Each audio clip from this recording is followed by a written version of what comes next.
Hello दोस्तों, मैं आपके सामने गौतम बुद्ध की मोटिवेशनल स्टोरी सुनाने जा रही हूँ।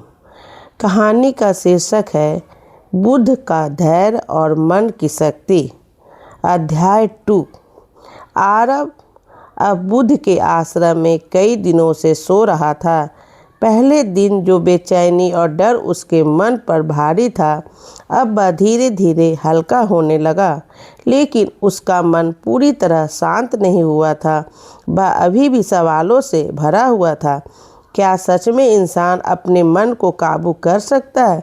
क्या धैर्य और शांति इतनी ताकतवर होती है कि वे इंसान की किस्मत बदल दे? सुबह होते ही आरब देखता है बुद्ध साधारण सा वस्त्र पहनकर नंगे पांव चलकर गांव में भिक्षा लेने जाते हैं।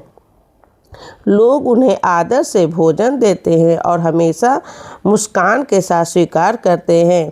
आरब को यह अजीब लगा, इतना महान व्यक्ति होकर भी इतने साधारण क्यों हैं? अगर वे चाहे तो लोग उन्हें राजा बना देंगे, फिर क्यों वे इतनी सादगी से रहते हैं?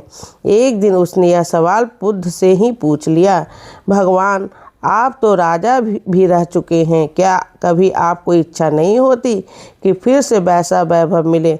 बुद्ध ने मुस्कुराकर कहा, आरब, वैभव बाहर की चीज़ है और उसकी प्यास कभी नहीं बुझती। राजा को भी और ज़्यादा चाहिए, साधारण को भी और ज़्यादा चाहिए, लेकिन जो अपने भीतर राजा बन जाए उसे बाहर के ताज की कोई ज़रूरत नहीं रहती।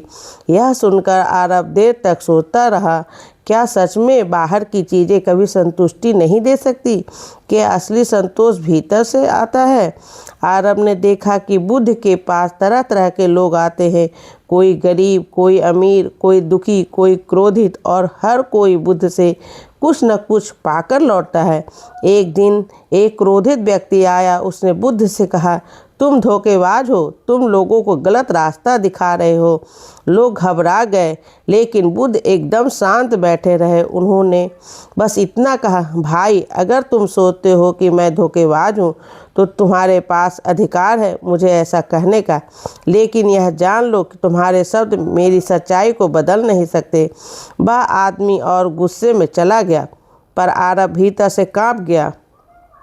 अगर कोई मुझे ऐसी बात कहता तो मैं तो सह नहीं पाता, पर बुद्ध ने इतनी शांति कैसी रखी? बुद्ध ने बाद में अपने शिष्य को समझाया, धैर्य कमजोरी नहीं, यह धैर्य सबसे बड़ी ताकत है। क्रोध उस आग की तरह है जो पहले खुद को जलाती है और फिर दूसरों को, लेकिन धैर्य उस ठंडी छांव की तरह है जिसमें खुद भी सुख पाते हैं और दूसरों को भी शांति देते हैं।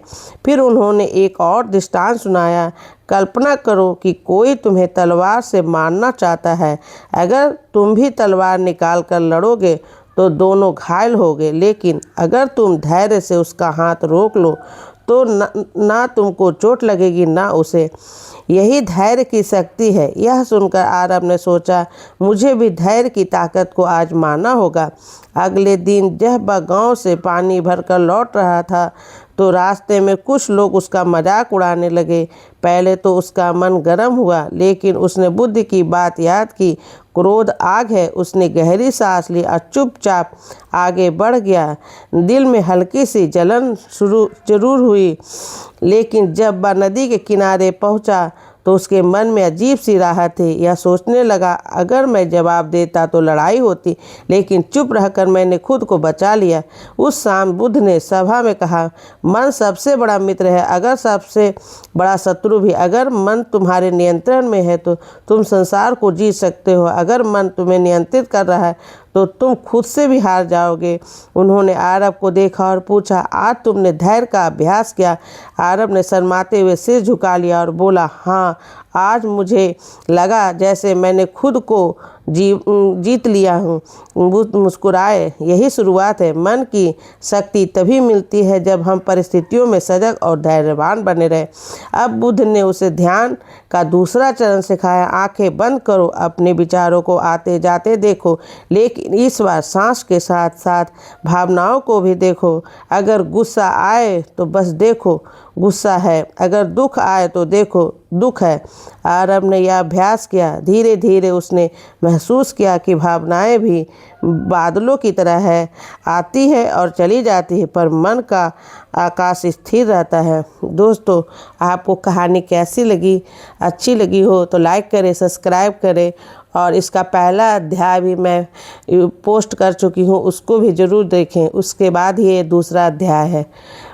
नमो बुद्धाय।